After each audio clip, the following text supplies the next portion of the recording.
Hello, my friends. I hope you're settling in comfortably tonight. And before we begin our quiet journey into the past, I want to ask you something simple and warm. From what city are you listening to us right now? Let me know down in the comments. I truly love reading where everyone is tuning in from. And if you enjoy what we do here, only if you really enjoy it, consider supporting the channel with a like and a subscribe. It helps more than you can imagine.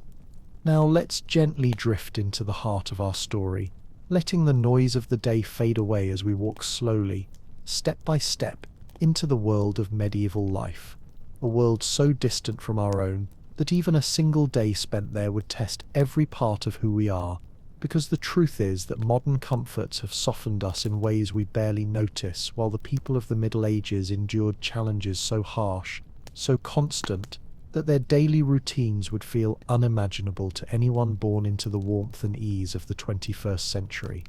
Try to picture it as you settle deeper into your pillow.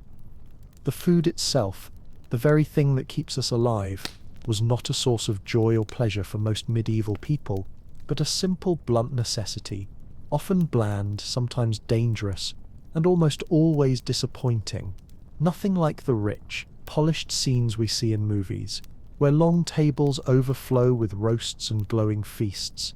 Because in reality, the ordinary villagers, the farmers, the servants, the labourers, lived mostly on pottage, a thin, watery mixture simmering day after day in the same pot, gathering flavours from whatever happened to survive the garden that week. Vegetables softened beyond recognition, their edges catching bits of ash, soil, and the occasional insect that no one bothered to remove anymore, turning each meal into something between survival and resignation. Bread, the cornerstone of medieval life, was no soft, warm, cloud-like slice the way we enjoy it today, but a dense, dark, heavy loaf ground with flour that carried tiny fragments of stone from the mill wheels, so that each bite wore down teeth little by little, and mixed into that dough there might be ergot, a strange and dangerous fungus lurking quietly in the rye, capable of setting entire villages into bouts of hallucination, burning sensations under the skin, trembling visions of spirits and shadows, and in some cases even death, a sickness so disorienting that many historians now believe it may have helped fuel the panics that exploded into witch hunts. Because when an entire town is trembling with visions at once, it becomes easy to mistake illness for evil. And when, by great luck, a family managed to obtain meat, it was rarely the fresh, clean cut we take for granted now, but something close to spoiling, masked with spices, when spices could be afforded, or simply swallowed quickly, while hoping it wouldn't cause sickness later, because in a world without refrigeration, the line between nourishment and danger was razor thin, and people learned to live with the quiet dread of each meal. Even the water that should have offered relief was unsafe, contaminated by waste and runoff, until it became wiser to drink ale instead. A weak but safer brew consumed daily by everyone from weary labourers to small children, barely tall enough to reach the wooden cups, so that in many households even the youngest would sip ale with breakfast because the water around them could not be trusted. A small but striking reminder of how precarious survival truly was. Fish too came salted, dried, or aged, until its scent invaded a room long before the meal reached the table, especially for those living far from the coast, where fish travelled long distances in the open air and arrived half-spoiled, a common but unpleasant part of the medieval diet that people endured because options were few and hunger was relentless. And as your imagination settles deeper into this distant world, it becomes almost natural to transition from the discomfort of food to the discomfort of what came after it, because in a time before plumbing or proper sanitation, the simple act of going to the bathroom was a daily challenge shaped by chamber pots tucked beneath beds, by buckets carried to windows and emptied into the streets below, by hastily shouted warnings meant to protect passers-by from what was about to fall, creating narrow roads filled with filth and runoff that no one could fully escape as long as they lived in a town or city. And so, as we walk quietly through these narrow medieval streets in our imagination, we begin to understand why the simple act of stepping outside felt like navigating a maze of unpleasant smells and unexpected dangers. Because beneath the upper windows of creaking timber houses, chamber pots were emptied onto the cobblestones with nothing more than a shouted warning, a brief cry of "Garde à l'eau" that drifted down through the air as a final courtesy before the waste splashed into the lanes below, creating gutters that carried human filth toward nearby rivers. Rivers that in turn carried that filth back into the lives of the same people who tried so desperately to avoid it. Even in castles, where we might imagine a level of comfort elevating nobles above the grime of the world, the gardeaubes were little more than stone seats set over deep shafts or open walls, the cold wind rushing upward through them as waste tumbled down into the darkness below. And if you were unlucky enough to pass beneath one in the wrong season, the experience could ruin an afternoon with a sudden, unwelcome reminder that royalty and peasants alike shared the same bodily needs. But perhaps nothing captures the harshness of medieval sanitation better than the lives of the gong farmers, men who worked through the darkness of night, lowering themselves into deep pits beneath homes and inns, scraping away layers of waste with long-handled tools, earning a good wage by the standards of their time, but condemned to a smell so powerful and permanent that they were not welcome in public gatherings. Their profession both essential and isolating, a vivid symbol of how survival in that era depended on tasks few of us today could imagine doing even once. And when people sought relief from these conditions, bathed only rarely because warm water required effort, fuel, and time, their bodies carried the realities of their world with them, clothing worn until it nearly fell apart, infested with lice and fleas, washed infrequently and hung beside smoky fires where it absorbed the scent of burning wood, sweat, and earth, hair tangled from wind and labor, hands cracked from cold and constant work, feet pressed into simple leather shoes too thin to guard against rain or frozen ground.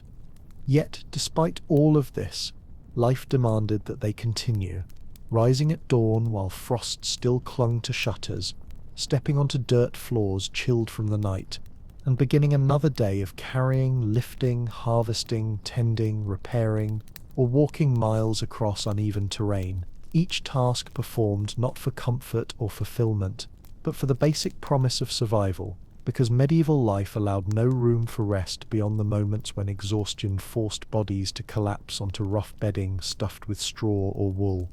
Even sleep carried a certain vulnerability, as entire families lay together in a single room, the fire slowly fading until darkness settled thickly across the space, the sounds of nearby animals drifting in through cracks in the walls, the cold creeping steadily from corners where the wind pressed against wood and stone, and on some nights the distant echo of danger, a thief, a stranger, a pack of wolves, reminding everyone that safety was never guaranteed, not even in the quiet hours meant for rest. Medicine, too, offered little comfort, and as you drift deeper into this imagining, picture a world where knowledge of illness was built not on science but on guesswork and fear, where someone suffering from a fever might be bled by candlelight with the hope that releasing vital blood would restore balance, where leeches wriggled in bowls beside a trembling patient waiting for their turn to be placed on the skin, where herbs and poultices were used more because of tradition than proven effect, and where the simplest infections could turn fatal within days because the idea of germs had yet to be understood. Children grew up in this environment surrounded by sickness and uncertainty, and many did not survive past early childhood, leaving behind families who mourned quietly, accustomed to loss in a way that feels almost unthinkable to us now, and even adults rarely lived long enough to see old age, their bodies worn down by physical labor, poor diet, and constant exposure to the elements. And still, daily life demanded movement, demanded that people work through pain or illness, demanded that they tend animals, haul water, cut wood, gather crops, mend tools, carry goods to market, or sit at a loom until their fingers numbed, because in a world without social safety nets, without paid rest, without modern support, stopping meant falling behind, and falling behind could mean starvation or destitution within weeks. Even justice, that force meant to keep order, often felt unpredictable and frightening, because laws shifted from place to place and punishments were severe, shaped by fear, superstition and spectacle, with public trials conducted in crowded squares, punishments carried out with painful finality, and the constant reminder that being poor, being unlucky, or simply being accused could plunge someone into suffering with little hope of rescue. And as we drift further into this world, moving gently from the daily burdens of work and survival into the realm of medieval justice, we begin to realize how terrifying it must have felt to live in a society where the law was not a shield but a gamble, because for the average person, the legal system rarely served as a source of protection and more often appeared as an unpredictable force capable of sweeping a life off course with a single accusation, creating a climate where fear lingered beneath even the quietest moments of ordinary days. Imagine standing in a crowded market square, the air thick with the smell of animals and smoke, when suddenly the town crier announces that someone has been accused of theft, and the entire community gathers around the accused, as a judge calls for a trial by ordeal, demanding that the suspect lift a glowing hot iron bar or plunge a hand into boiling water, the pain becoming the supposed measure of innocence, and the healing of burns in the following days, serving as divine proof of guilt or purity, a method so cruel and imprecise that it turned every accusation into a dangerous roll of fate. If the ordeal did not end a life, then a trial by water might, because being bound and thrown into a river, judged by whether your body floated or sank, offered no real possibility of fairness, with innocence often meaning drowning and guilt meaning execution, creating a system where survival depended less on truth and more on chance, superstition and fear disguised as justice. And for those who survived these rituals or found themselves awaiting formal punishment, prison offered no sanctuary, because medieval jails were never meant for long-term confinement, but rather served as temporary cages where prisoners were left in damp, airless rooms, chained to walls, surrounded by darkness so complete it seemed to swallow sound, receiving no food unless family members brought it, and living in conditions so unhealthy that disease spread rapidly from one body to another, thinning the ranks of inmates before judgment could even be passed. Torture, too, was woven into the fabric of the legal process, practiced not only to punish but to extract confessions, meaning that truth often mattered far less than endurance, and men and women were stretched on racks until joints tore apart, crushed by devices designed to break bones or fingers, or locked inside iron enclosures where sharp spikes pressed sharply against their skin, the pain pressing them into admitting anything asked of them, because under such suffering, innocence became irrelevant, replaced by desperation and the faint hope that confessing might bring the ordeal to an end. But the medieval world did not reserve brutality only for the courtroom or the dungeon, because war itself was a constant shadow stretching across generations, creating an environment where even those who lived far from the battlefield felt the consequences of conflict through hunger, destruction, and the constant threat of conscription, and where the clang of distant weapons or the smoke rising over nearby hills served as reminders that peace was always temporary and fragile. Picture armies marching across open land, soldiers clad in padded cloth or mismatched armor, wielding weapons forged by local smiths, their bodies weary from long travel, moving not with the cinematic grace shown in films, but with the heavy, uneven rhythm of men who knew that tomorrow could be their last day, because medieval combat was chaotic, close and unforgiving, a blend of noise and blood, where survival often came down to luck more than skill, and where infection claimed far more lives than blades or arrows.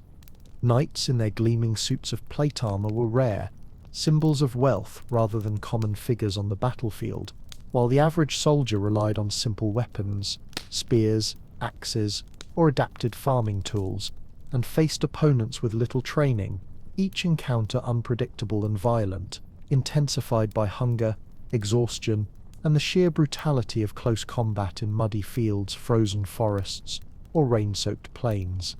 And between battles, armies did not rest peacefully or maintain orderly camps, but survived by taking food, livestock, and shelter from the villages they passed through, leaving behind burned fields, empty granaries, and frightened families who hid indoors whenever marching footsteps echoed through narrow streets, because the presence of soldiers meant danger, no matter which side they claimed to serve. Sieges, perhaps the most harrowing form of medieval warfare, trapped entire populations inside stone walls, cutting off food and water until hunger grew so sharp that people ate rats, leather, or anything remotely edible, while disease spread rapidly among the weakened, and every day felt like a slow descent toward collapse, the threat of attack from outside balanced by the terror of starvation within, a grim reminder that walls offered protection but also imprisonment. And even outside times of war, the very towns where people sought shelter were filled with hardships that permeated daily existence, beginning with the overwhelming smells created by unwashed bodies, rotting refuse, slaughtered animals, and the smoke of countless fires, each scent layering upon the next, until the air itself felt heavy, pressing against the senses with a constant reminder of how intertwined survival was with discomfort. Bathing, rare and often feared due to beliefs about open pores, allowing sickness to enter the body, meant that people went months without washing, their skin layered with sweat, dust, and soot, their hair a tangle of oils and lice, their clothing worn, stiff, and full of tiny inhabitants, transforming even the simple act of getting dressed into a reminder of the realities of life, in a world without the hygiene and privacy we take for granted.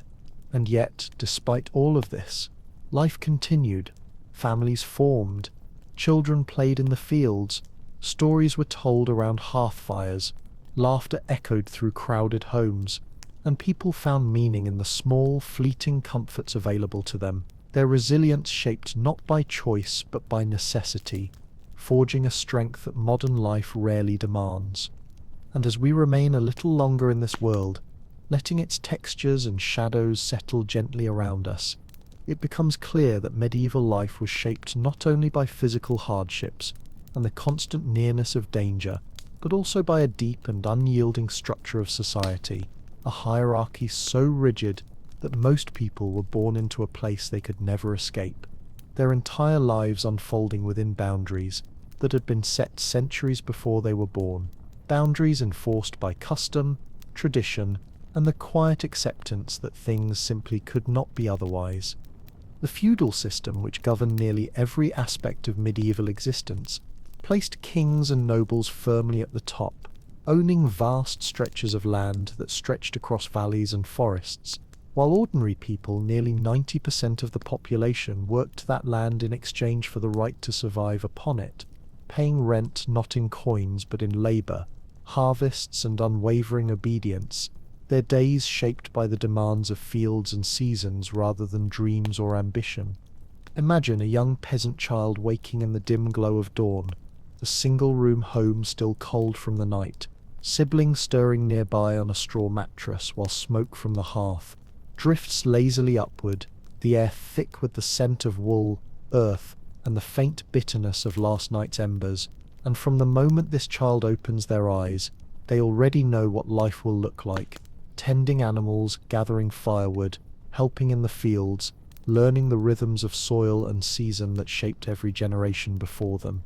Education was a rarity reserved for a small few, and most people lived and died without ever learning to read or write, relying instead on the memories of elders, the stories woven by traveling minstrels, the sermons of local priests, and the quiet oral traditions that passed knowledge from one generation to the next, like a fragile flame cupped between trembling hands.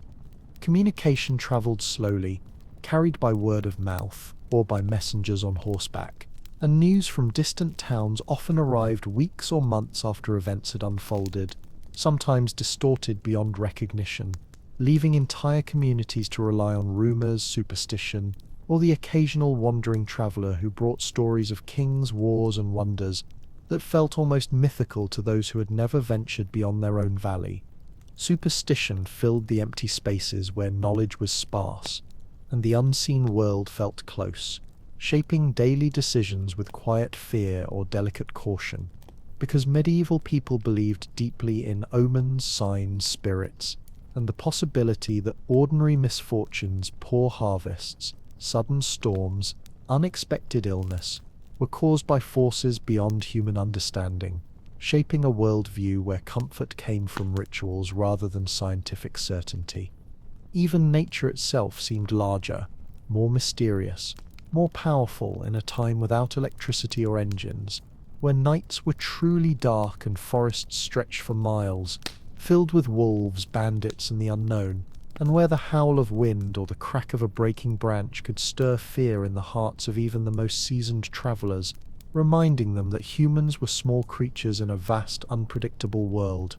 And inside the home, privacy was a concept that simply did not exist, because families lived, worked, ate, and slept together in the same space, sharing not only warmth and shelter, but also every sound, every breath, every quiet moment of exhaustion or rest, so that life unfolded openly, without the boundaries or personal space we consider essential today, creating bonds both comforting and suffocating depending on the moment. Strangers, too, often shared beds at inns when traveling, lying inches away from people they had never met, because space was limited, bedding was scarce, and the idea of personal comfort was secondary to the need for shelter and warmth, especially during winter months when the cold seeped through every crack in wood and stone. Even leisure, when it existed, was scarce and shaped by the limits of the era, with festivals, fairs, and feast days offering rare opportunities for joy and celebration, moments when people gathered to dance, drink, play simple games, or listen to musicians and storytellers, brief pockets of light in lives otherwise shaped by labor, hunger, and uncertainty, small reminders that humanity finds ways to celebrate even in the hardest of circumstances. But more often, entertainment came from sources that feel grim through a modern lens, from public executions that drew crowds as if they were grand spectacles, to animal baiting, where dogs were set upon chained bulls or bears, to competitions that tested strength or endurance in raw, brutal ways, because in a world where survival demanded toughness, entertainment often mirrored that harshness, reflecting the realities people lived with every day. And yet, despite the harsh conditions, despite the scarcity of comfort, despite the dangers of disease, war, and law, medieval people found ways to endure, to build families, to nurture friendships, to hope for good harvests, to pray for safety, and to gather together on cold nights around small fires, sharing stories that had been passed down for generations, stories that carried them through darkness and uncertainty, the same way stories carry us now. And as we continue wandering slowly through the vast landscape of medieval life, letting each detail settle softly into our imagination, we begin to understand that the true weight of that world was not found in a single hardship or a single fear, but in the accumulation of small daily struggles, each one stacking quietly upon the next, until survival itself became a kind of art, a delicate balance between endurance, resilience, and the simple hope that tomorrow might be a little kinder than today. Because even the structure of medieval towns, with their tight, winding streets and timber houses, leaning toward each other like old companions whispering secrets above the heads of passers-by, created an atmosphere where noise, smell, and movement never truly left anyone alone, and where people felt the pulse of their community in every moment, the hammering of the blacksmith's forge echoing from dawn to dusk, the calls of merchants selling fish or bread or wool, the clatter of hooves on stone roads, the laughter of children playing in alleys, and the ever-present hum of a world that never really paused, even when its people longed for peace. Houses were built close together, often stacked and cramped, their upper floors jutting outward so far that neighbours could pass objects from window to window with barely a stretch of the arm. And beneath these looming structures, the streets remained narrow and uneven, filled with mud after rain or dust in dry seasons, making every journey, even the shortest one, a task shaped by weather and chance. Fire was a constant threat, because homes made of wood and thatch stood mere steps apart, and a single spark carried by wind, dropped from a hearth, caught by a careless hand, could race through an entire district, consuming everything in its path while bells rang frantically, and townspeople rushed with buckets of water that arrived far too slowly to make a difference, leaving behind nothing but smouldering beams, and the quiet devastation of families who owned so little and now had even less. And while the wealthy lived in stone manors or castles, structures that seemed imposing and eternal, their lives too were shaped by discomforts that feel surprising to us now, because even the richest nobles slept in cold rooms where drafts slipped through cracks in the walls, wrapped themselves in heavy blankets to fight the winter chill, and relied on servants to bring heated stones or braziers to warm their chambers, only to wake again to the same cold hours later as the fires dwindled.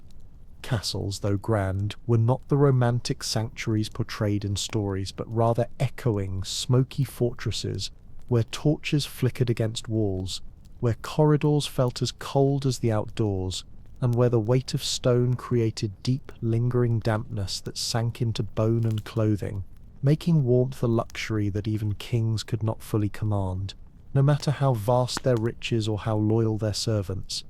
And beneath all of this, the danger, the discomfort, the constant physical strain, lay the truth that medieval life was shaped profoundly by uncertainty. Because every winter carried the risk of famine, every illness threatened to sweep through a household, every poor harvest endangered an entire village, and even the most skilled farmers, craftsmen, and labourers understood that their fate was often tied not to their efforts alone, but to weather, chance, and forces far beyond their control. A sudden frost could destroy crops overnight. A violent storm could wash out a season's worth of labour. A single spark could ruin everything a family had built, and in such moments people turned to whatever forms of comfort they could find: faith, community, rituals, or stories passed down through generations like fragile heirlooms meant to keep fear at bay.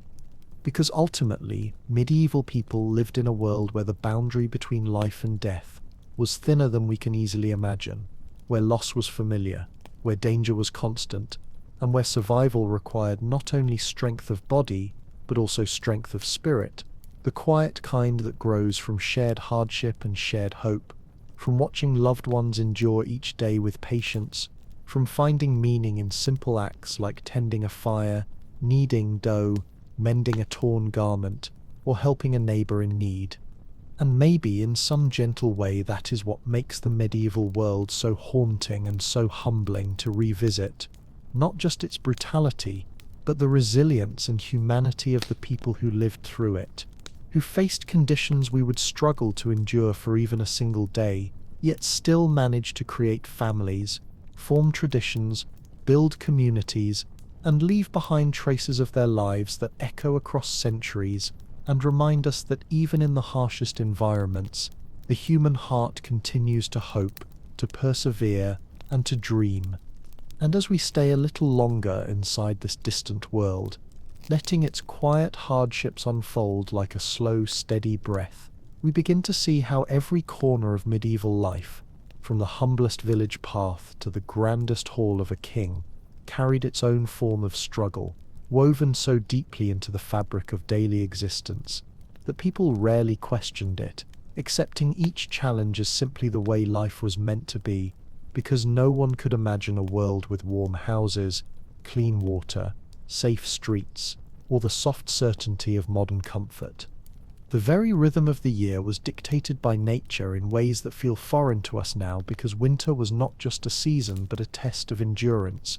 a long period when the world grew quiet and unforgiving, when food supplies grew thin and smoke curled endlessly from cottage chimneys as families huddled near small fires, the cold seeping through walls no matter how tightly they were sealed, whispering through gaps in the wood and stone, reminding everyone how fragile warmth truly was.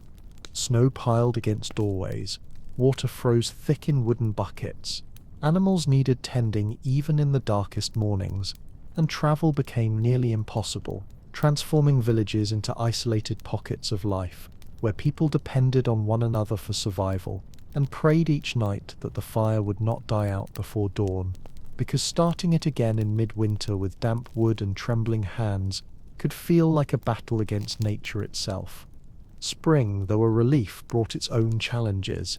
because the soil needed to be prepared, tools repaired, seeds planted, and animals cared for after long months of scarcity.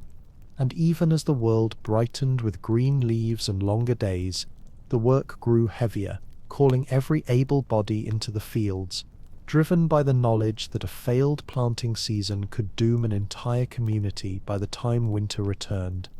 Summer meant long days of hard labor beneath a relentless sun, with sweat soaking through wool garments, hands blistering from tools, and people moving tirelessly through fields of grain, hay, or vegetables, pausing only briefly to drink warm ale or gather strength before returning to the task, because the harvest approached and every hour counted, every delay threatening the success of the season. And autumn, beautiful in stories, often felt heavy in reality, filled with urgency as crops were gathered and stored, salted meats were prepared for the cold months, and families worked late into the evenings preserving what little they had, hoping it would be enough to carry them through the coming winter, because hunger was not an abstraction but a familiar, frightening guest that returned each year waiting to see which households it would visit. Even celebrations, those rare moments when the community came together to sing, dance, or feast, were shaped by this cycle of labor, because festivals often marked the end of a successful harvest, or the arrival of spring, moments when people allowed themselves brief gratitude for survival, savoring music, stories, and shared meals as if storing joy for the difficult months ahead.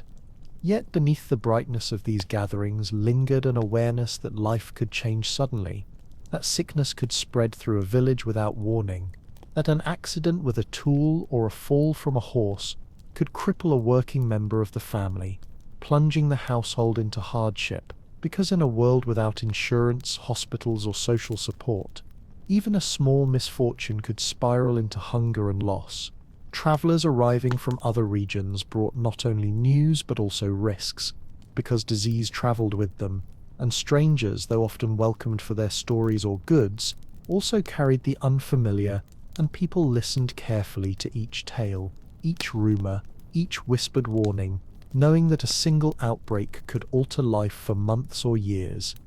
Nighttime, despite the quiet beauty described in poems, was often a frightening stretch of darkness, because without lanterns or electricity, the world became a shadowed maze where dangers seemed to shift in the silence, where thieves, animals, or unseen threats could hide just beyond the reach of a flame, and where families barred their doors and shutters, whispering prayers for protection as the wind rattled rooftops and owls called softly from nearby trees.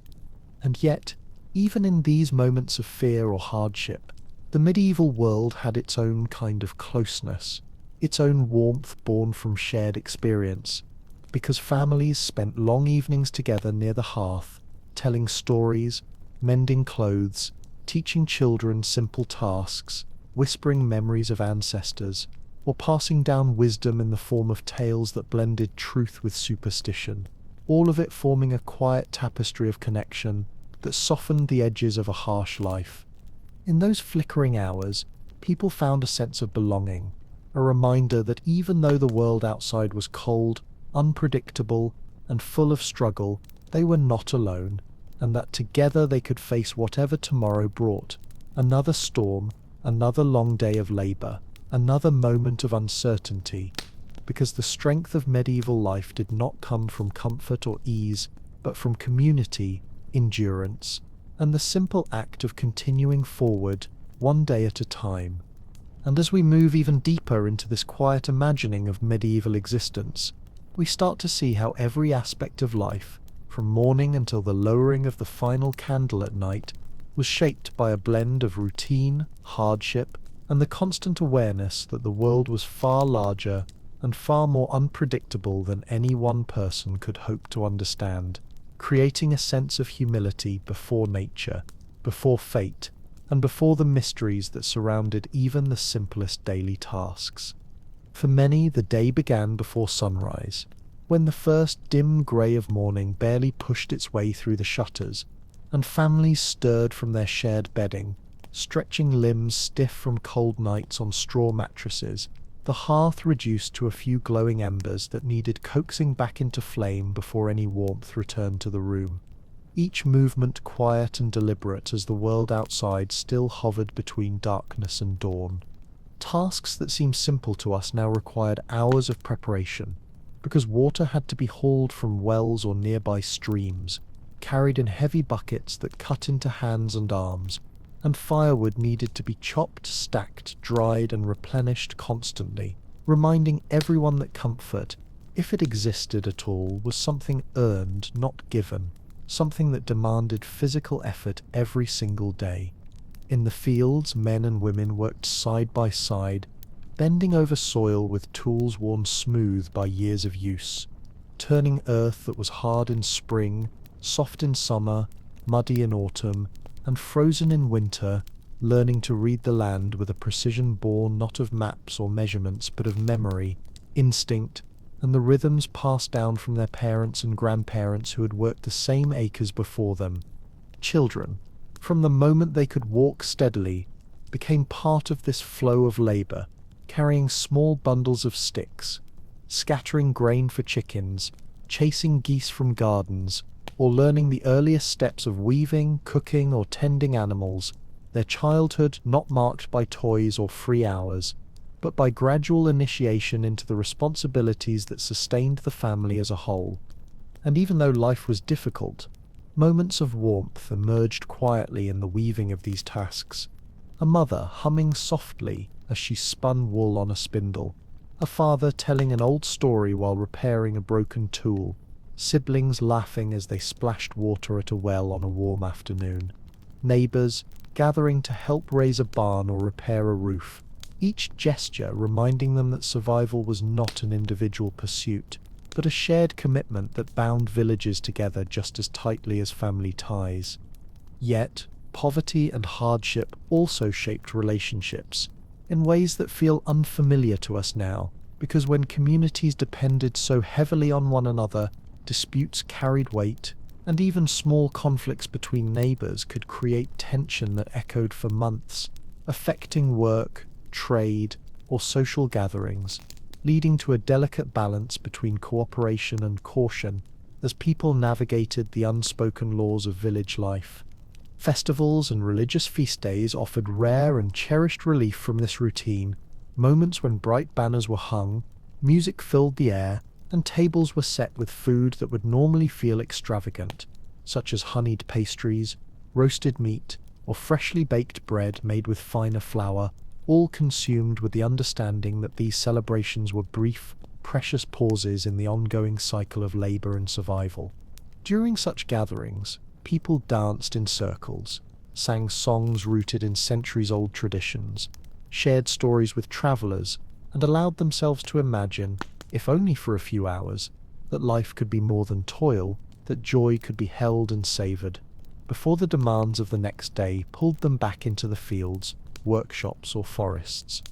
Evenings were soft but filled with purpose, as candles flickered in small clay holders, casting warm shadows on rough-hewn walls, while families gathered around wooden tables to eat the simple meals prepared earlier in the day, the conversation drifting from practical concerns to whispered hopes, shared memories, or quiet reflections on the events of the village, all while the fire crackled gently, offering the only true warmth against the deepening cold outside. Night fell slowly across the medieval world, settling with a heaviness we can barely imagine now, because without lanterns or distant electric glow, darkness was absolute, stretching across fields and forests, until even familiar paths became shrouded in mystery, and the sounds of the night, rustling branches, distant hooves, the hoot of an owl, took on a depth that stirred caution in every listener. Families barred their doors with wooden beams, secured shutters against the wind, and whispered final prayers not just for themselves, but for their animals, their neighbors, their crops, and their homes, because in a time when danger could come from sickness, fire, storms, or strangers passing through, every night felt like a small surrender to forces beyond one's control, a quiet act of trust that the morning would bring safety and light again. And in that darkness, as fires softened into glowing embers and the last murmurs faded from shared rooms, medieval people closed their eyes knowing that tomorrow would begin again with the same weight, the same work, the same challenges, yet also with the same resilient spirit that carried them through each day, proving that even in the harshest conditions, the human heart learns to adapt, to endure, and to find meaning in the simple act of living. And as we continue walking slowly through this world shaped by endurance and simplicity, we come to understand that medieval life was held together not only by work and obligation, but also by the countless small rituals and customs that gave structure to each day, each season, and each stage of life, forming a tapestry of tradition that carried meaning even when comfort was scarce and the future uncertain, because in a world without clocks, electricity, or modern conveniences, people relied on routine as their anchor, their guide, their quiet reassurance in the face of unpredictability. Meals, though simple, marked the rhythm of the day, with breakfast often consisting of leftover bread dipped into ale or diluted wine, eaten in silence as families prepared for hours of labour, while midday brought a brief pause for pottage or coarse bread, accompanied by a thin slice of cheese or dried fish, a moment of rest where workers wiped sweat from their brows and exchanged a few murmured words before returning to their tasks. Evening meals carried a different tone, slower, dimly lit by candlelight or the orange glow of a hearth, filled with the soft clatter of wooden bowls and spoons, the warmth of conversation, and the comforting presence of family members gathering together after a long day, sharing stories, discussing weather and harvests, or simply sitting near the fire in quiet companionship, letting the fatigue of the day settle into their bones. Food preservation itself was a vital part of survival, requiring knowledge passed down across generations, salting fish to keep it edible through winter, smoking meat over low fires, drying herbs in bundles suspended from rafters, storing grains in cool dark spaces to prevent spoilage, and preparing thick, hearty stews meant to stretch a few ingredients into several meals, because nothing could be wasted when resources were precious and seasons unforgiving. Houses, built from materials found nearby, timber, wattle, and daub, thatch, were modest but crafted with care, each board and beam shaped by hand, each roof patched or repaired as needed, and while they lacked insulation or refined construction, they offered sanctuary from storms, a place where families wrapped themselves in woolen blankets, gathered close to the fire, and listened to the rain tapping softly against the roof, the sound becoming a kind of lullaby that reminded them they had shelter, however humble it might be. Domestic life was a constant cycle of tending, mending, cleaning, and preparing, tasks that required patience and effort, spinning wool into yarn, weaving cloth on heavy looms, sewing garments that would be worn for years, repairing tools dulled by daily use, grinding grain by hand on small quern stones, and sweeping dirt floors with brooms of bundled twigs to keep insects and debris at bay. For women especially, the work was endless and varied, stretching from dawn well into the night, as they balanced caring for children with cooking, weaving, gardening, tending animals, and maintaining the household, their labor so constant and essential that it became almost invisible in the historical record. Yet it formed the backbone of medieval survival, sustaining families through every hardship and every season. Men, too, carried physical burdens shaped by their environment and responsibilities, spending long hours in fields or workshops, crafting plows, wagons, or tools, repairing fences, harvesting grain by hand with sickles, or cutting timber in forests where every sound echoed and every shadow seemed to hold its own quiet story, a reminder that even nature itself commanded respect and caution. And despite the scarcity of leisure, people found small ways to create joy and comfort, carving simple toys for their children, singing old songs while working together, sharing honey cakes or spiced drinks on feast days, sitting beside a neighbor's hearth during long winter evenings, or listening to traveling storytellers who brought news from far-off places, tales of kings and battles, myths and wonders that stirred imagination and offered a momentary escape from the weight of daily life. Seasonal changes brought not only shifts in labor but also shifts in emotion, because while spring awakened hope with its fresh greenery and warmer breezes, autumn often carried a mix of satisfaction and dread. The satisfaction of a harvest gathered and stored, the dread of knowing winter's hold was approaching again, carrying with it the possibility of sickness, scarcity, or bitter cold, a season that required both preparation and quiet courage. Winter nights were especially long and heavy, settling over the land like a thick blanket of stillness, broken only by the crack of ice forming on water buckets, the groan of wooden beams contracting in the cold, or the distant howl of wolves moving through snowy forests, sounds that stirred both fear and awe in those listening from within small firelit homes.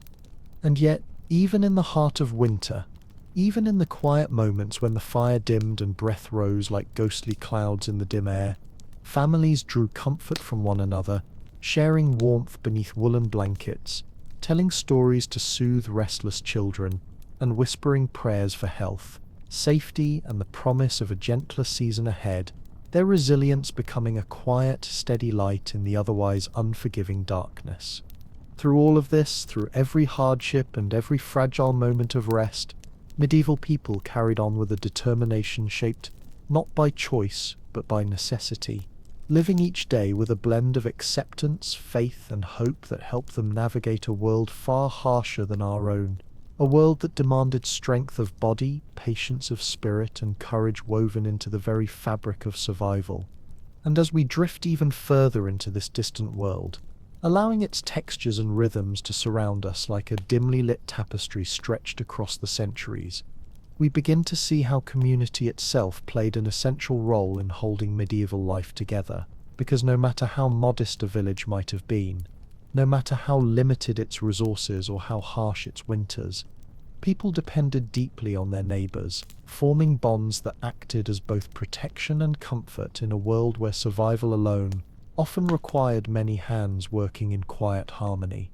Villagers shared tools, shared knowledge, shared warnings about approaching storms or traveling strangers, and when illness swept through a household or a barn roof collapsed under the weight of heavy snow, neighbors came together without hesitation, mending beams, bringing food, tending children, or offering simple companionship, understanding instinctively that any one of them could be the next to need help, that the strength of their community was the only real safeguard against the unpredictability of fate. This sense of interdependence extended into seasonal traditions as well, because planting fields in the spring required cooperation when plows stuck in wet soil and oxen grew tired, and harvesting in late summer became a race against storms that could ruin crops within hours, drawing entire families and groups of neighbors into the fields from sunrise to dusk, the sounds of scythes sweeping through grain blending with laughter, shared gossip, and the tired but satisfied sighs of people working toward a common goal. Even tasks like building a new cottage or repairing a barn became communal efforts, with men lifting heavy beams together, women weaving thatch into tight bundles to secure the roof, children gathering smaller branches or carrying buckets of water, and elders offering advice drawn from decades of experience, each step shaped by a deep understanding that their survival depended on more than individual effort. It depended on unity. And while the church often stood at the center of medieval communities, not just physically but emotionally, serving as both a place of worship and a gathering point for shared announcements, concerns, and celebrations, it also provided a sense of continuity and comfort, marking the passing of time through feast days, ceremonies, and rituals that reminded people there was meaning woven into their lives, even when the world around them felt harsh and uncertain. The sound of church bells rolling across the fields at dawn or dusk reassured villagers that another day was beginning or ending, and the simple act of attending Mass allowed them to step briefly away from the burdens of labor, to stand shoulder to shoulder with neighbors, to listen to stories and sermons that spoke of hope, morality, and divine protection, offering spiritual shelter in a world that provided little physical security. And while superstition and folklore often filled the gaps where knowledge fell short, these beliefs also brought comfort, giving people a way to explain the unexplainable, whether it was a sudden illness, a poor harvest, or a strange noise in the night, transforming fear into something more familiar, something they could speak about openly while gathered around a fire or working together in the fields. In the evenings, when work finally quieted and the world calmed under the weight of twilight, storytelling became a treasured ritual, a way to entertain, educate, and bind generations together, with elders recounting tales passed down through centuries. Stories of heroic ancestors, wandering spirits, mythical beasts, and forgotten battles, while children listened with wide eyes, pulling blankets closer around their shoulders, their imaginations ignited by each whispered detail. The hearth, glowing softly with embers, became the center of the home during these hours, a place where the worries of the day softened into something gentle and manageable, where hands busy with mending or weaving slowed their movements, where parents spoke quieter, more tender words to their children, and where even silence felt warm and meaningful, shaped by the closeness of people who depended on one another for everything. And outside, the world settled into its own kind of hush, the last colors of the sunset fading behind distant hills, smoke drifting lazily from chimneys, the faint glow of candles flickering behind shuttered windows, and the steady chorus of night animals beginning their ancient songs, creating a serene backdrop that wrapped around the village like a worn but beloved blanket.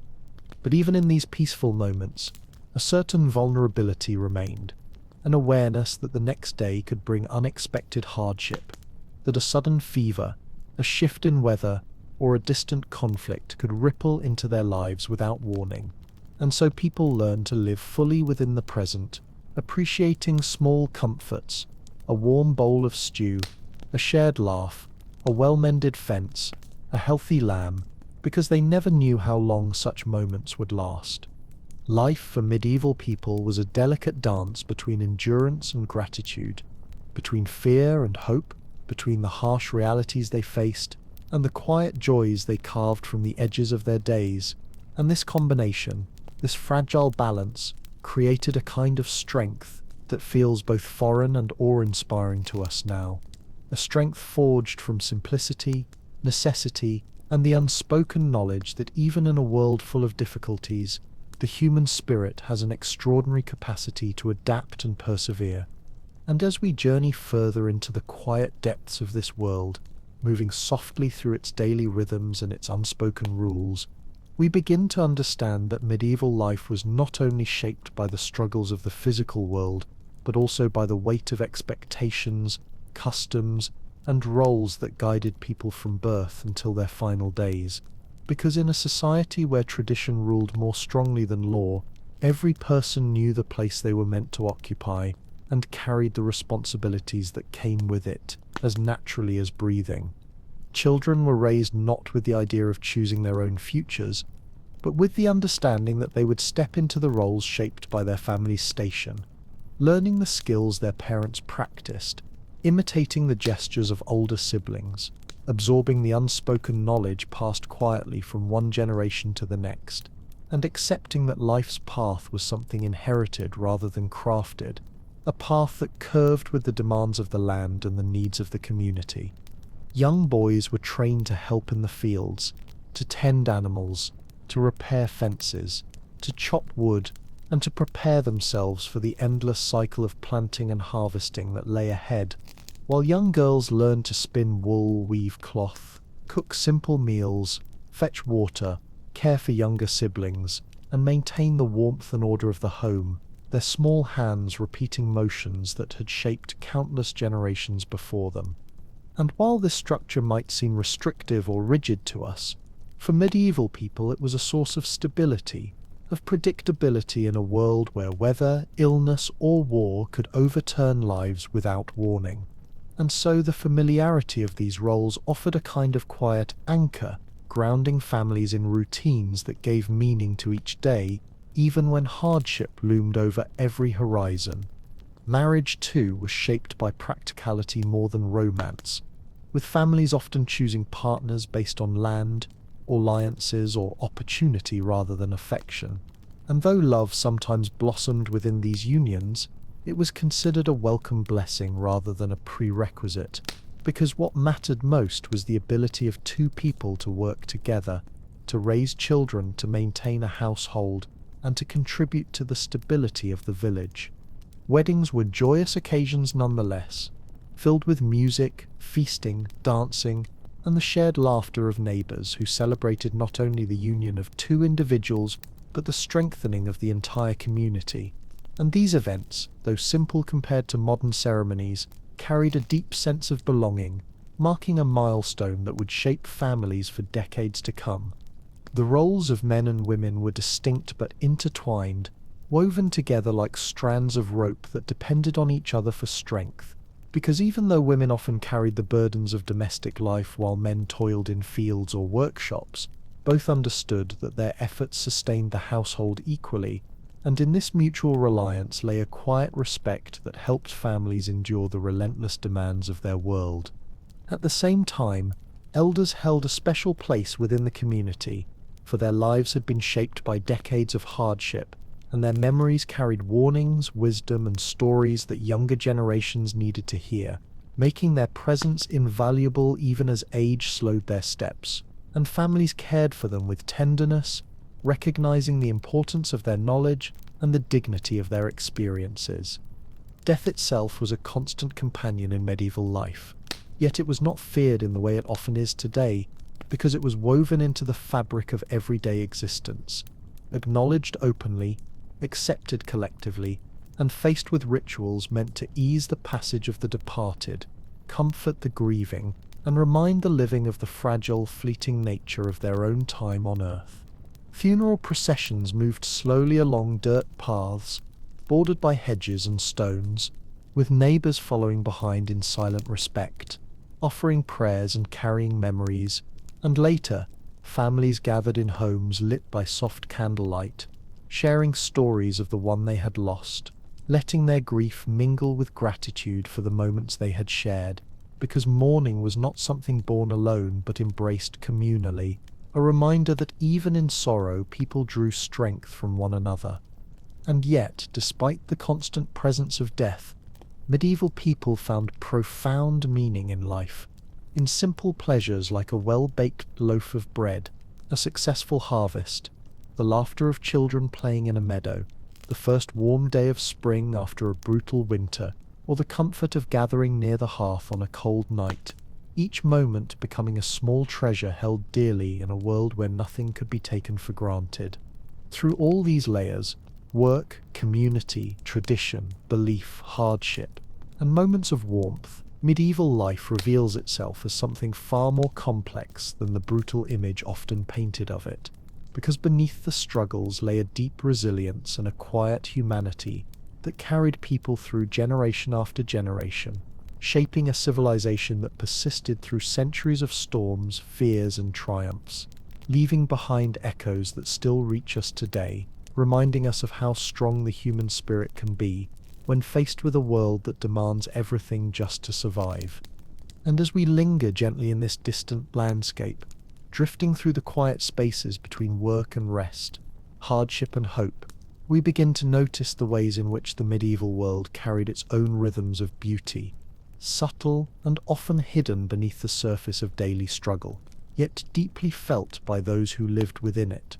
Because even in an era marked by cold winters, limited comforts, and constant uncertainty, people still found moments of wonder in the turning of the seasons, in the shifting colors of the fields, and in the delicate interplay of nature that surrounded them every day. Walking along a narrow dirt path that wound through rolling countryside, a medieval villager might lift their eyes to the distant hills, softened by morning mist, and feel a quiet sense of awe at the expanse of land that stretched beyond the edges of their labor, noticing how sunlight filtered through the branches of ancient oak trees, how wildflowers dotted the grasses in early summer, how the hum of insects and the gentle movement of wind through wheat fields created a kind of natural music that comforted the spirit even when the body was exhausted. And in the colder months when frost clung to rooftops and breath curled visibly into the still air, the world carried a stark, haunting beauty of its own, with snow transforming familiar landscapes into shimmering, fragile scenes illuminated by moonlight, and families stepping outside to gather water or wood, pausing in the quiet to listen to the distant echo of wolves, the rustle of trees, or the muted crack of ice forming on streams, each sound reminding them of the wild, untamed world just beyond the reach of their firelit homes.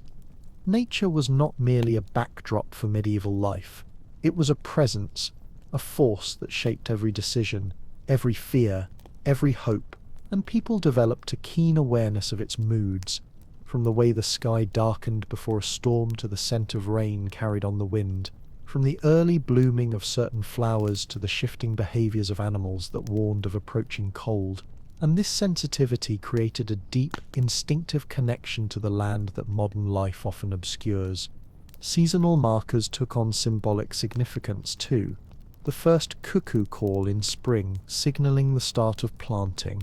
the arrival of migrating birds suggesting the approach of warmth, the falling of leaves, reminding people that the time for work was ending, and the time for endurance was beginning. And through these markers, medieval people learned not only to survive, but to anticipate, plan, and prepare, turning natural observation into practical wisdom that ensured their communities could persist year after year. Even the night sky, unobscured by artificial lights, offered a kind of quiet majesty that few people today ever witness,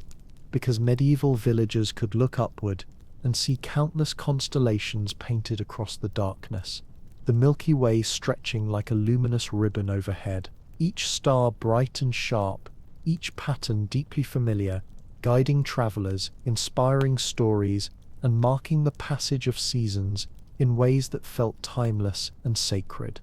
Many families gathered outside on warm evenings to watch these celestial patterns while sharing tales handed down through generations, stories of heroes, spirits, gods, and distant realms, stories that blended astronomy with mythology. And though some of these tales may seem fantastical to us now, they offered comfort, entertainment, and a sense of continuity in a world that could change swiftly and harshly with the weather or the whims of fate. Music, too, brought beauty into medieval life, not in the form of grand orchestras or recorded melodies, but through simple instruments carved by hand, flutes made of bone, drums from stretched hides, stringed instruments whose soft tones echoed in small halls or open courtyards, their melodies rising into the night as people gathered to sing, dance, or simply listen, letting the music wash over them like warmth against the cold. During village festivals, musicians stood at the center of circles of dancers, their hands moving with practiced ease as children spun in delight, and adults swayed to rhythms that felt older than memory, creating moments of collective joy that lingered in the minds of villagers long after the last notes faded into the silence of the night. And though work consumed most hours,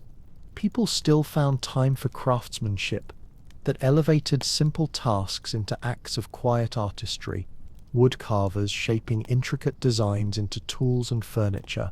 potters crafting vessels with graceful curves, weavers combining colored threads into patterns that told stories of family or heritage, and blacksmiths forging metal with a skill that turned necessity into beauty, each craft reflecting the touch of the individual who created it, each piece a testament to patience, talent, and devotion.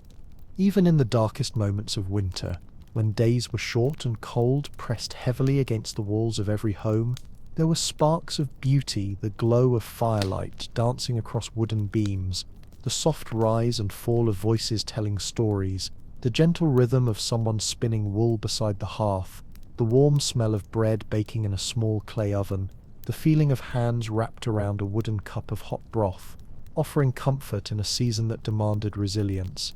And perhaps it was this ability to find beauty, small, fleeting, but deeply meaningful, that helped medieval people endure their hardships, because these moments served as reminders that life, no matter how difficult, still held wonder, still held gentleness, and still offered glimpses of something greater than survival, something that nourished the spirit in ways as essential as food and shelter. Through all of these layers, harshness and harmony, struggle and solace, medieval life unfolds not merely as a tale of suffering, but as a testament to what it means to be human in a world that challenges us at every turn. A reminder that even in the most difficult environments, people find ways to create, to connect, to hope, and to discover moments of quiet beauty that make all the burdens feel, for a little while, lighter. And as we continue drifting through the soft, dim corridors of medieval life, letting the weight of its realities settle around us like a slow-moving mist, we begin to sense that one of the most defining elements of this world was the constant balance between hardship and meaning, between fear and faith, between the struggle to survive and the instinct to find purpose even in the smallest corners of existence. Because for medieval people, life was not merely a sequence of tasks, but a vast tapestry woven from ritual, belief, tradition, and the shared understanding that every moment, whether joyful or sorrowful, was part of a greater pattern held together by forces beyond their control. Faith, in particular, played a profound role, acting as both anchor and compass, shaping the way people understood everything from illness and weather to war and fortune. Because in a time without scientific explanations or modern medicine, the Church provided not only spiritual guidance but also a framework for understanding the unpredictable world around them, offering comfort in moments of grief and hope in moments of fear, its teachings woven into the very rhythm of daily life.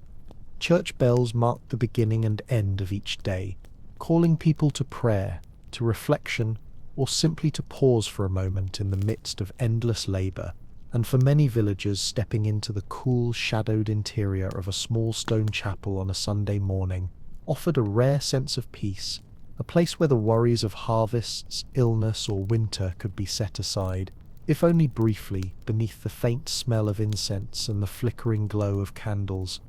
Religious festivals filled the year with color and celebration, breaking the monotony of work with processions, songs, feasts, and rituals that blended sacred tradition with the joyful noise of community,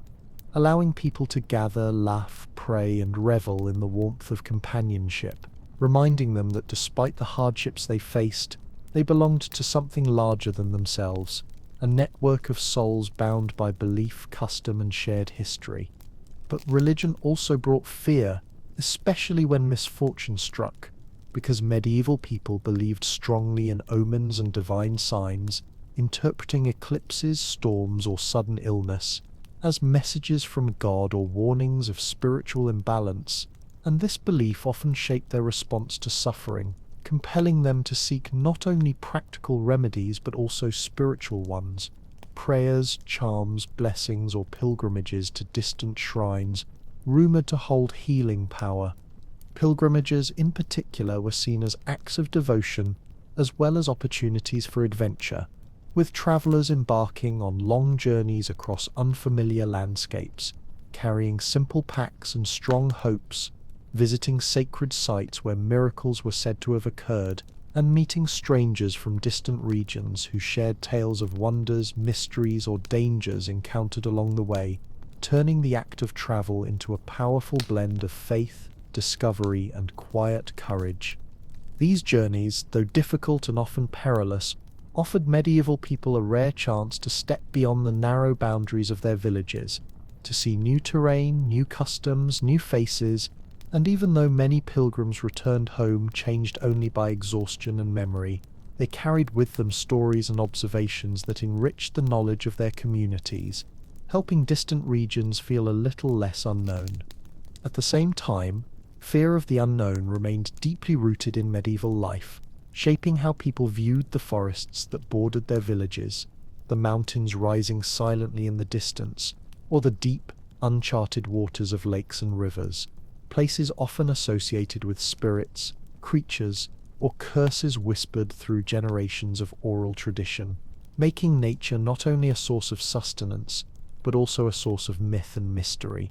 Forest paths were walked with caution, especially at dusk when shadows lengthened and familiar shapes transformed into strange silhouettes, and villagers often carried charms or recited quiet prayers to ward off misfortune, because in their minds, the natural world was alive not only with animals and weather, but with unseen forces capable of helping or harming depending on their mood or the behavior of those who passed through. Even simple household rituals reflected this mix of fear and reverence, placing iron objects above doors to repel evil spirits, tying herbs near windows to purify the air, marking lintels with symbols meant to invite protection, or whispering blessings over newborns to shield them from misfortune. Each act revealing how deeply medieval people believed in the connection between the physical and spiritual realms. And while some of these beliefs may seem distant to modern minds, they served an essential purpose in a world with few certainties, providing explanations where there were none, comfort where there was fear, and a sense of order in a life that often felt unpredictable, helping individuals endure the emotional strain of a harsh environment by giving them rituals that reassured, strengthened, and united them. Through these rituals, traditions, and beliefs, medieval people created a kind of emotional resilience that carried them through sickness, loss, hardship, and danger, a quiet strength forged not from comfort or stability, but from shared meaning, communal identity, and the deep conviction that survival was not merely a task but a purpose, something to be honored, nurtured, and passed forward to the next generation. And as we move gently through these layers of belief, ritual, and community, we start to understand the medieval world, despite all its hardships, was not a place devoid of meaning or beauty, but rather a place where meaning was carved carefully from the fabric of daily existence, where beauty was found in resilience, in unity, in faith, and in the quiet persistence of ordinary people who faced an unforgiving world with steady hearts and unbroken spirits. And as we wander even deeper into the quiet heart of medieval existence, moving softly through the layered tapestry of daily routines, hopes, fears, and rituals, we start to see how essential the passage of time itself was to the medieval world, because in an era before clocks measured minutes and hours with mechanical precision, people read time in the rising and setting of the sun, the lengthening of shadows, the shifting of seasons, and the slow unfurling of natural signs that marked the pace of their lives far more faithfully than any device ever could. Each day unfolded according to the rhythms of daylight, with work beginning when the first pale glow touched the edges of the horizon, and ending when darkness crept across the landscape, gently but firmly pulling people indoors. And this connection to light created an intimate understanding of nature's cycles, a sensitivity to subtle changes in the sky that modern life rarely requires, making medieval people almost instinctively attuned to the world around them. Time was measured, not by seconds but by sensory cues. The morning chorus of birds, the angle of light falling across a ploughed field, the warmth of the midday sun on one's back, the moment when the first star appeared in the deepening sky, or the sound of church bells echoing across valleys and rooftops, marking the canonical hours of prayer and giving structure to days filled with labor. The year itself was divided not by printed calendars but by agricultural milestones, ploughing, sowing, weeding, harvesting, threshing, and by religious feast days that honored saints, celebrated births, mourned losses, or marked turning points in the spiritual and seasonal cycle, creating a sense of continuity that stretched across generations, making every year feel both familiar and newly challenging. Winter, with its long darkness and freezing winds, was a season of endurance and introspection, a time when people retreated to the warmth of shared hearths, repairing tools, mending clothing, telling stories, and rationing food carefully, knowing that the months between midwinter and spring could test even the strongest families, yet also knowing that this quiet season provided rare moments of rest before the years of labor began anew. Spring represented renewal, a sudden burst of life after months of quiet, with fields thawing, rivers swelling with melted snow, and villagers feeling a cautious sense of optimism as they prepared land for planting, the hope of a good harvest mingling with the anxiety that unpredictable weather or illness could undo the promise of the season in an instant. Summer brought heat, long days and relentless work, with labor stretching across fields from early morning to late evening. And despite the exhaustion, there was a certain joy in seeing crops thrive, in watching animals grow strong, in feeling the world alive with color and sound, because summer was the season that rewarded effort and reminded families that their labor could indeed shape their fate. Autumn, both beautiful and urgent, carried the golden glow of harvest, the satisfaction of full granaries, the smell of apples and smoke in the air, and the knowledge that winter's challenges were approaching again, urging families to work together as they packed food, salted meat, repaired roofs, and prepared their homes for another cycle of cold and uncertainty. And through all these shifts, the medieval mind understood time less as something to be controlled and more as something to be respected, a force that shaped every moment, every decision, every hope, creating a sense of humility before the natural world, a humility grounded in the reality that survival depended as much on weather and season as on human effort. But medieval time was also emotional time, marked by births, weddings, losses, and small victories that families remembered for years, and in communities where generations lived and died in the same village, memory wove itself into the very landscape, making each path, field, or hilltop feel like a living archive of human stories, each one shaped by countless footsteps and echoed by the quiet voices of those who had walked the same earth centuries before. Children grew up hearing tales of grandparents who had survived harsh winters or terrible plagues, of ancestors who had built the first cottages or fought in forgotten battles, and these stories created a sense of deep belonging, making each family feel like part of an unbroken chain stretching backward into time, binding the present to the distant past with invisible threads of memory and tradition. This sense of continuity helped people endure hardships that would overwhelm many of us today, because the belief that one's life was part of something larger, something shaped by ancestors, seasons, faith, and community, provided strength during times of fear, reminding medieval people that they were not alone in their struggles, that the world had always been harsh, and that their resilience was a legacy carried within them, passed down through generations who had survived storms, wars, and tragedies of their own. And as we reflect on this, it becomes clear that the medieval world, despite its dangers, discomforts, and limitations, held a powerful sense of meaning, a meaning born not of luxury or ease, but of connection to the land, to each other, to the past, and to the cycles that governed life in ways both gentle and unforgiving, creating a depth of experience that resonates across the centuries like a quiet heartbeat, steady and enduring.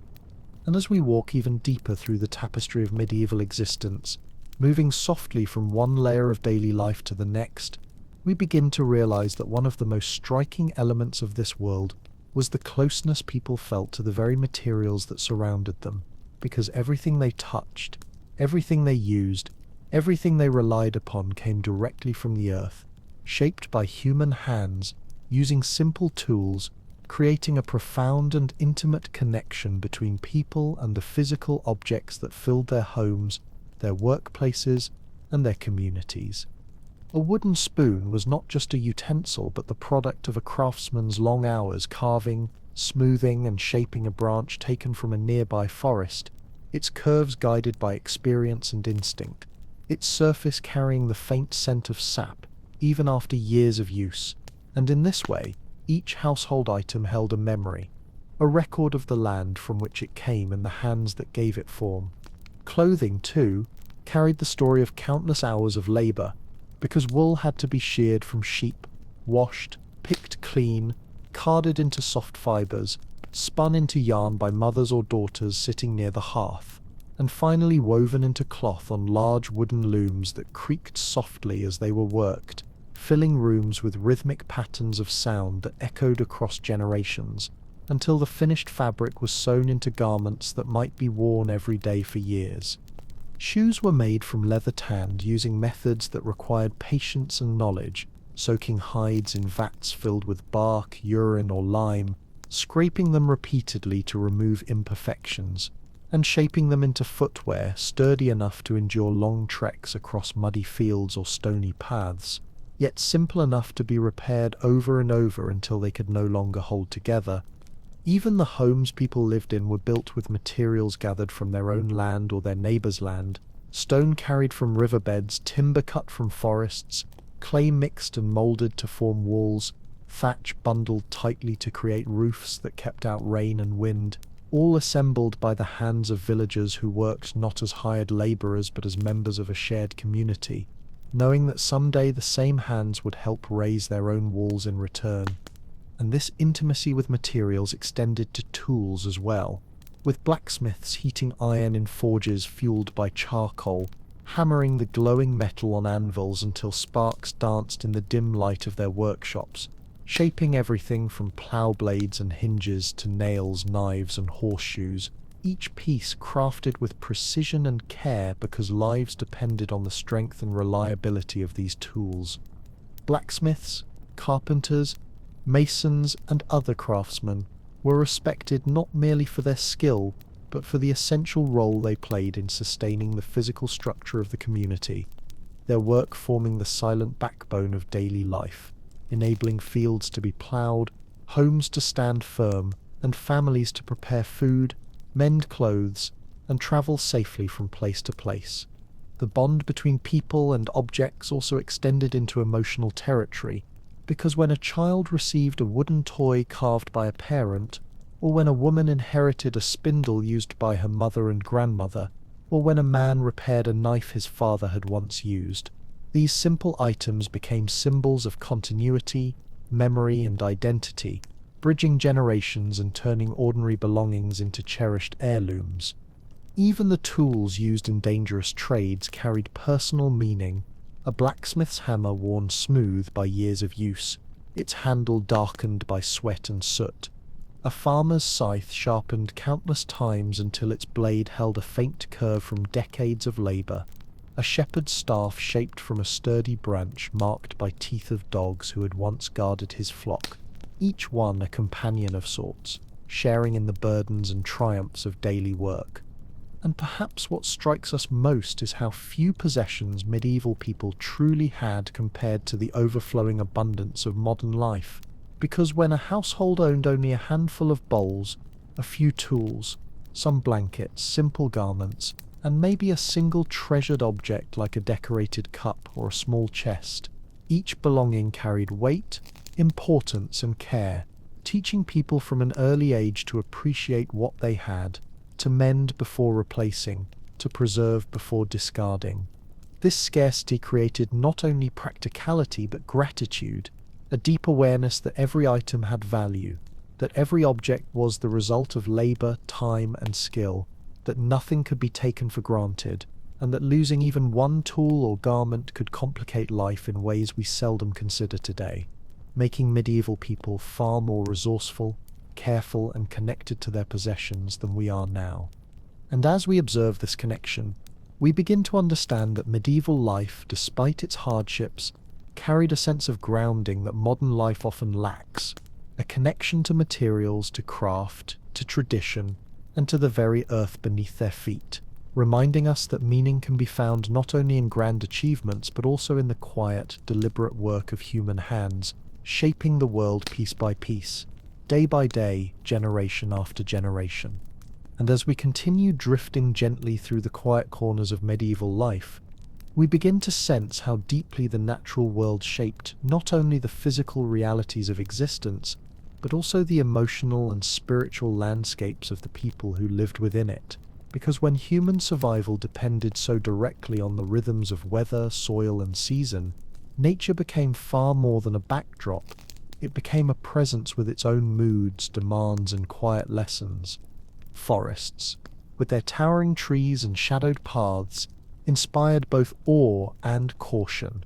because villagers understood that these sprawling woodlands offered wood for fires, timber for homes, herbs for healing, and animals for hunting. Yet they also knew the dangers hidden beneath their beauty, from wolves and boars to bandits and the mysterious silence that settled among the trees as the sun dipped below the horizon, turning familiar trails into uncertain territory.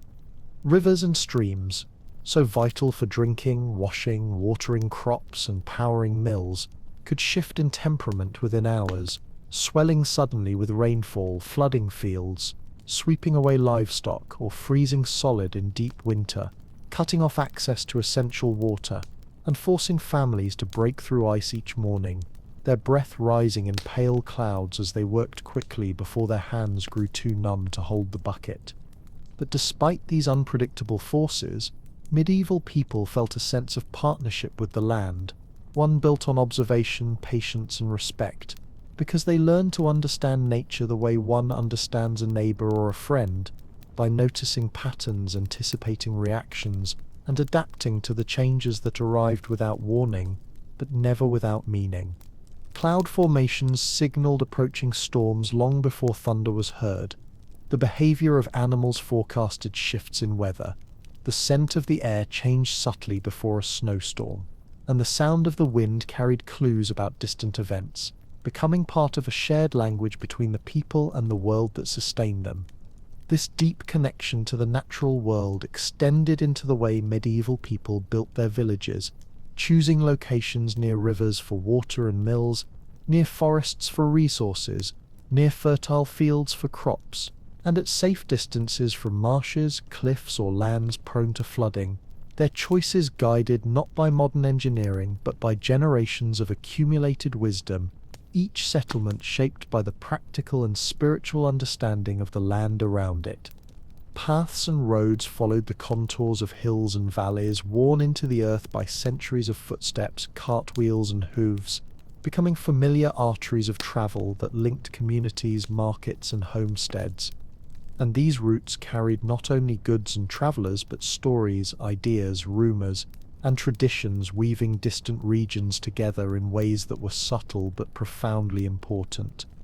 The forests, too, held their own role in the medieval imagination, acting as both sanctuary and threat, a place where hunters sought game, where children gathered berries in the sunlight of afternoon, where herbalists found plants believed to hold healing or magical properties, and where travelers whispered prayers as they entered the deeper, darker parts where legends said spirits wandered, and where the line between the natural and the supernatural felt thin. And within the villages themselves, animals formed a constant presence, dogs barking at the slightest sound in the night, chickens scratching at the dirt, cows lowing in barnyards, sheep grazing in nearby meadows, and horses stamping their hooves in stables, each animal carrying its own rhythm and personality, each one vital to the survival and everyday life of the household, making medieval villages feel alive in a way that extended beyond human activity. For many families, the health and behavior of their animals held deep meaning, because a sick cow could threaten survival through winter, a lost sheep meant less wool for clothing, and a strong horse could determine the success of ploughing or travel, creating relationships of care, responsibility, and emotional connection between people and the creatures they depended on so heavily. Travel through the countryside was both exhausting and strangely peaceful, with travelers moving on foot or horseback along winding paths that passed through fields, forests, streams, and small settlements. The journey measured not by distance or time, but by landmarks known by heart. An ancient oak tree where shepherds rested, a stone bridge that creaked in spring floods, a fork in the road marked by a carved wooden post, each one offering guidance to those who moved through landscapes that were both familiar and filled with mystery. Seasonal changes shaped not only the work people did, but the very way they saw the world, with spring bringing relief and hope, summer offering abundance and long hours of sunlight, autumn carrying both beauty and urgency, and winter testing the strength of every household, teaching patience, resilience, and appreciation for the smallest comforts: a warm fire, a well-mended cloak, a shared bowl of broth on a cold night. And in every season, in every village, in every humble home, Medieval people lived in conversation with the natural world, not through written laws or scientific terminology, but through experience, observation, and respect, creating a relationship that was both practical and profoundly emotional, one that shaped their beliefs, their fears, their hopes, and their understanding of their place within a world that was vast, unpredictable, and deeply alive. Through this connection to the land, to the seasons, to the animals, to the forests and fields, medieval life reveals itself not only as a story of hardship, but as a story of belonging, a story in which people understood their dependence on nature, not as a burden, but as a simple, undeniable truth, woven into every task, every decision, and every quiet moment spent watching smoke rise into the cold morning air. And as we continue drifting slowly through this distant world, letting its rhythms settle around us like a soft winter cloak, we begin to understand that medieval people carried not only the weight of physical survival, but also the burden and beauty of living in a time when stories, memory, and spoken word formed the backbone of culture, communication, and identity. Because without books in every home, without newspapers, without screens or recordings, the world depended on human voices to preserve the past, explain the present, and create meaning for the future. Storytelling was not a mere pastime, it was a fundamental pillar of medieval life, passed from parent to child, elder to youth, neighbor to neighbor, smoothing the edges of long winter nights, and filling the silence that settled over villages after sunset, becoming a kind of shared heartbeat that kept communities connected to their ancestors and to one another. Around hearthfires crackling softly beneath soot-darkened chimneys, families gathered close, the flicker of candlelight casting long shadows across rough wooden walls, while an elder began a tale so familiar that every person in the room knew each twist and turn by heart, yet still listened with quiet anticipation. Because these stories were more than entertainment. They were threads tying them to the same narratives their forebears had once heard by firelight centuries earlier. Some stories were cautionary, warning listeners about the dangers of wandering too far into the woods, or staying out after dusk, or ignoring signs of illness. Others were heroic, celebrating ancient warriors, noble kings, and legendary figures whose deeds lived on in the collective imagination, while others still were gentle, humorous, or tender, offering moments of warmth and laughter that eased the weight of long days spent in toil. These tales, shaped by memory rather than written record, shifted and evolved with each retelling, becoming living things that grew in detail, tone, and meaning over the generations, creating a kind of oral tapestry that reflected not just the world as it was, but the world as medieval people understood it, full of mysteries, wonders, dangers, and possibilities. Travelling bards and minstrels carried stories between villages, transforming entire gatherings with their arrival, their voices rising above the murmurs of small crowds as they sang songs of distant battles, foreign lands, tragic lovers, or mythical beasts, their presence bringing rare excitement to communities that might go months without news from beyond their immediate surroundings. Their instruments, harps, flutes, lutes, drums, added layers of emotion to their performances, turning simple narratives into immersive experiences that captivated audiences of all ages, creating moments when even the harshness of daily survival faded into the background, replaced by the shared enchantment of listening to something larger, richer, and more magical than ordinary life. And because the medieval world lacked mass communication, news itself travelled on the lips of travellers, merchants, soldiers, pilgrims, and wandering craftsmen, arriving slowly and often unpredictably, shaped by countless retellings along the way, so that by the time word of a distant event reached a village, it had acquired the texture of both fact and folklore, a blend of truth and imagination that blurred the boundary between history and legend. This slow, human-centered flow of information created a world in which even simple events could take on mythic proportions, where stories of great battles, devastating storms, royal weddings, or miraculous healings lingered in memory for years or decades, repeated at feasts, gatherings, and quiet evenings, passed from one person to another like treasured heirlooms that grew more precious with time.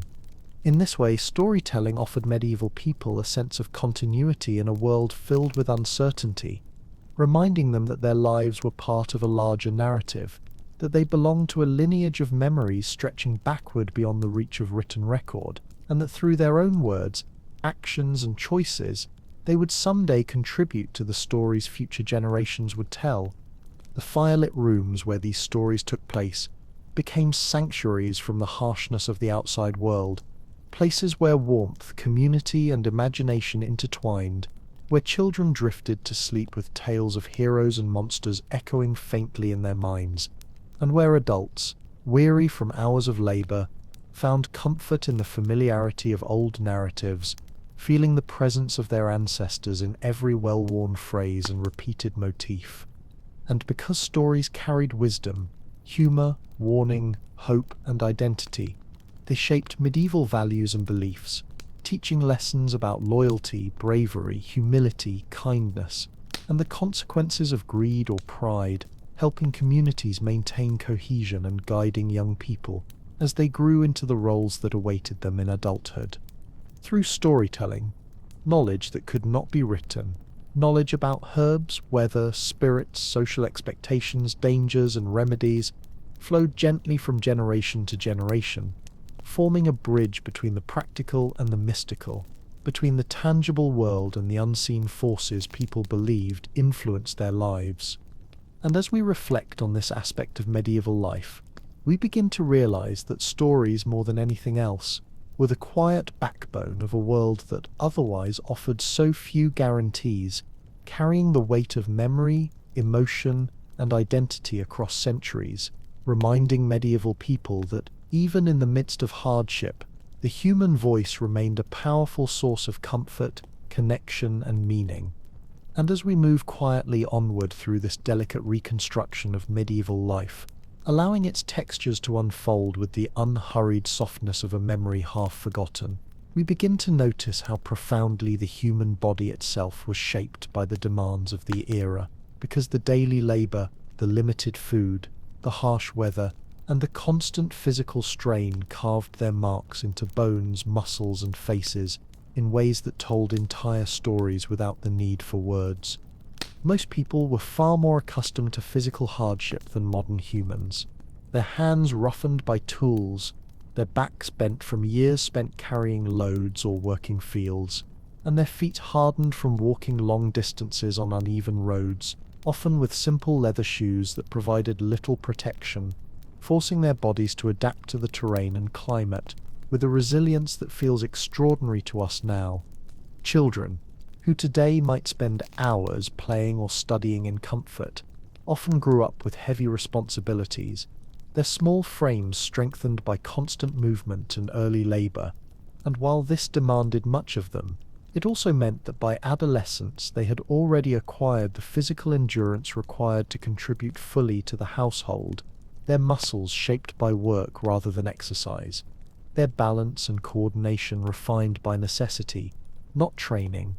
Many adults bore scars that spoke of their encounters with tools, animals, illness, or accidents, lines across palms from sickles or knives, faint burns from tending fires, healed fractures that had been set imperfectly, missing teeth worn away by stone-filled bread, or weathered skin, darkened by years spent beneath an unshielded sun, each mark a testament to the ceaseless demands placed on the body by a life that offered no shortcuts, no mechanical aids, no respite beyond the brief hours of rest found between dusk and dawn.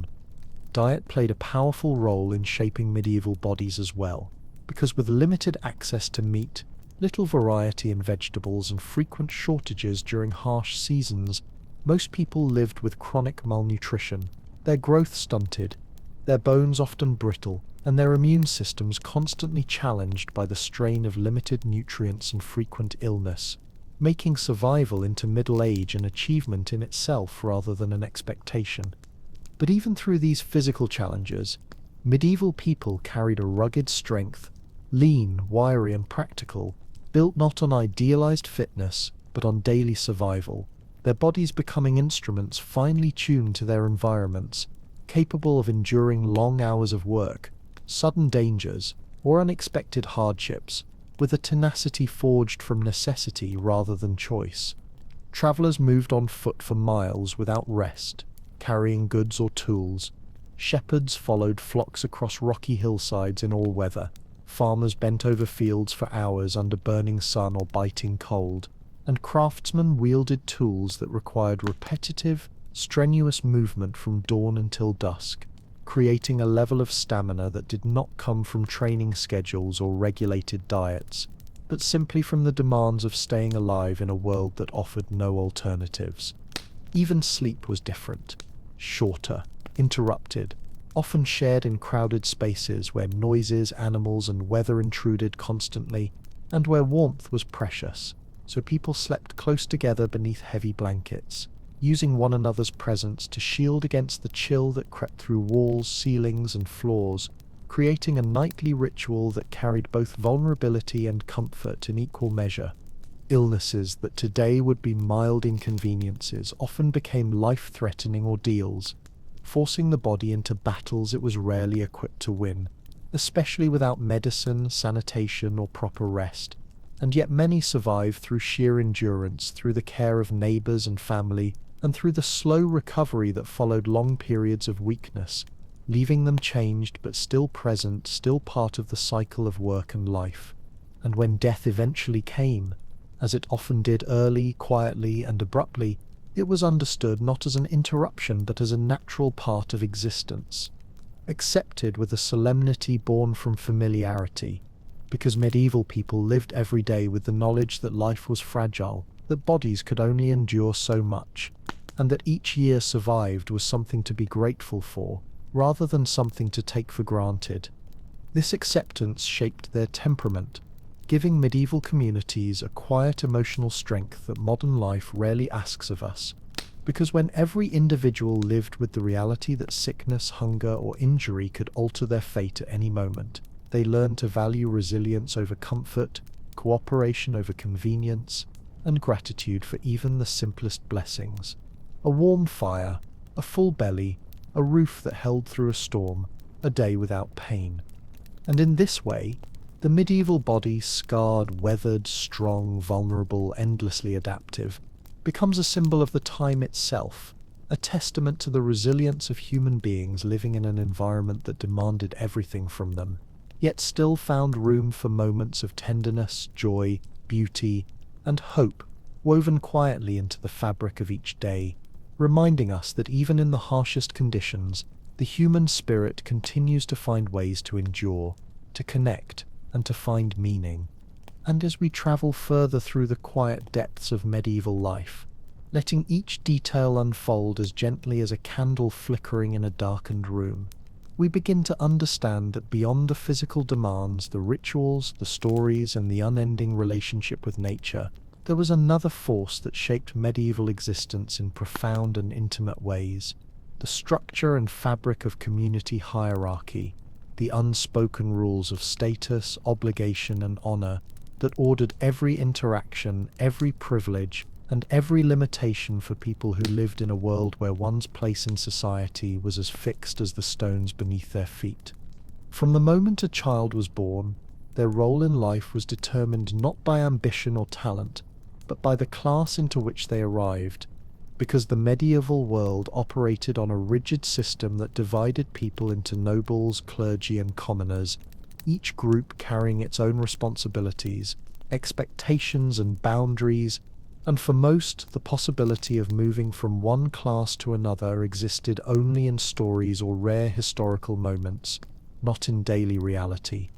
Nobles, though powerful and wealthy compared to the majority, lived lives shaped not by luxury alone but by duty to protect their lands, to maintain order among their tenants, to raise armies when called upon by their king, and to uphold traditions that stretched back through generations. And though they possessed fine clothes, warm hearths, and ample food, these privileges came with political dangers, conflicts, and responsibilities that weighed heavily on their shoulders. Clergy members, from humble village priests to high-ranking bishops, occupied a unique place within the social structure, the church granting them authority not only over spiritual matters, but often over education, medicine, and governance, making them both revered and feared. And although many priests lived simply, their influence stretched far beyond their modest chapels, shaping the beliefs, morals, and decision-making of entire communities. Commoners,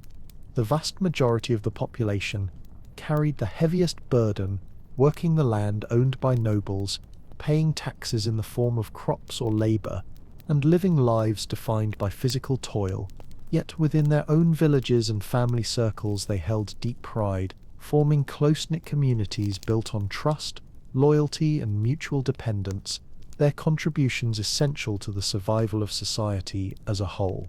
Even within the common class, hierarchy existed. Blacksmiths, millers, and skilled tradespeople enjoyed respect and slightly improved circumstances. Merchants who travelled between regions sometimes acquired modest wealth. Shepherds watched over flocks in lonely pastures, and labourers performed the hardest tasks for the least reward. Yet all understood their place in the vast social order that kept life functioning in some delicate, fragile balance.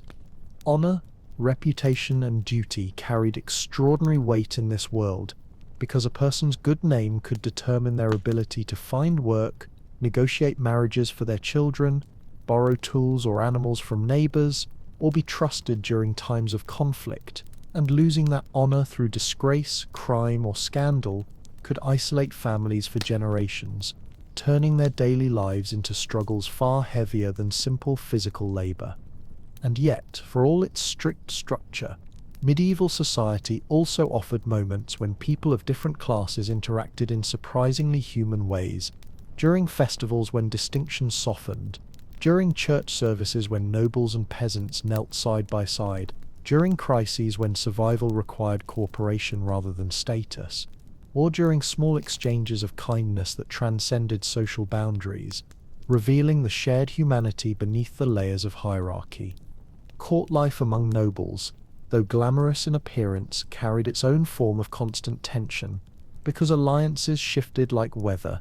Political marriages were arranged with strategic precision, and displays of loyalty or betrayal could determine the rise or fall of entire families, creating an environment where every word, gesture, and decision was watched carefully, and where trust was often more fragile than glass. In villages, social roles were clearer, simpler, and deeply intertwined, with each person's work feeding into the rhythm of the community. The miller grinding the grain that farmers harvested, the baker turning flour into bread, the carpenter repairing roofs battered by storms, the midwife tending to newborns, the tanner preparing leather for shoes and tools, each role essential, each person part of a larger whole. And through all this, the feudal system created a world where loyalty flowed upward and protection flowed downward, at least in theory, binding lords to their peasants and peasants to their lords in an agreement shaped by centuries of custom, though in practice this system could be kind and paternalistic in some places, harsh and exploitative in others, depending entirely on the character of those who wielded power. Yet even within this structured society, extraordinary moments occasionally broke through: peasants who rose to prominence through acts of bravery, nobles who fell from grace through misfortune or folly, children who entered the church and rose through its ranks, or small villages that gained unexpected influence through trade, geography, or sheer luck, reminding us that even in the most rigid systems, human lives were still capable of surprising turns. And as we watch these layers unfold, we begin to see medieval society not as a simple hierarchy, but as a living, breathing organism, complex, interdependent, often fragile, shaped by thousands of daily interactions, whispered decisions, inherited customs, and quiet acts of cooperation, forming a world in which every person, no matter how small their role seemed, contributed to the survival and identity of their community. Through this understanding, the medieval world reveals itself as something far richer and more nuanced than we often imagine. a place where order and chaos, duty and freedom, hardship and dignity intertwined to create a society held together, not by ease or comfort, but by the shared understanding that life was difficult, that survival required unity, and that every individual, farmer, noble, priest, labourer, had a part to play in the great, unending story of their time. And as we slowly rise from this long wander through the winding paths of medieval life, letting the echoes of its sounds, its routines, its hardships, and its quiet beauties fade gently into the background, we begin to feel a deep sense of perspective settling over us, because the more we have seen of that distant world, the more clearly we understand just how profoundly different our own lives are today, shaped by comforts and certainties that medieval people could never have imagined, yet still connected to them through the invisible threads of memory, tradition, and the universal human experience of striving, enduring, and hoping. For all its struggles, the constant labour, the harsh winters, the scarcity of food, the fragility of the body, the rigid hierarchies, the dangers of war, disease, and accident, the medieval world was also filled with a kind of quiet strength, a resilience forged from necessity, from community, and from the simple act of continuing forward day after day, working the land, raising families, telling stories, and finding meaning in the small rituals that gave shape to their existence. And as we reflect on this world now, from the safety and comfort of our own time, it becomes impossible not to feel both humbled and grateful, because what we consider ordinary, warm homes, clean water, abundant food, safe streets, medicine, comfort, privacy, would have seemed miraculous to the people we have spent this journey imagining. People who lived without guarantees, who faced winters with fear, who woke each morning uncertain of what the day might bring. Yet, despite everything they lacked, they found ways to laugh, to love, to create, to build, to hope, and to pass down their stories through centuries, leaving behind traces of themselves in the fields they tended, the songs they sang, the tools they forged, the churches and bridges and villages that still stand in quiet corners of our world, whispering faint reminders of lives lived long before our own. And perhaps, as we let these final images settle softly in our minds, we come to realize that understanding medieval life is not only about marveling at how hard it was, but also about recognizing the extraordinary endurance of the human spirit, the capacity to survive, adapt, and find beauty even in the harshest conditions, a capacity we all still carry within us, even if the world around us has changed beyond recognition. So as you close your eyes now, letting the last embers of this journey glow faintly in your thoughts, imagine the distant flicker of a medieval hearth. Imagine the quiet heartbeat of a village resting beneath a cold night sky. Imagine the soft murmur of stories told to children drifting into sleep. And let these images remind you that across centuries and landscapes, human beings have always sought warmth, safety, meaning, and connection just as we do today. And with that gentle thought, allow yourself to drift slowly into rest, knowing that the world you inhabit is kinder than the one we have visited, and yet made all the more precious by understanding the struggles of those who came before us, their endurance a silent gift passed down through time, guiding us softly toward gratitude, peace, and sleep.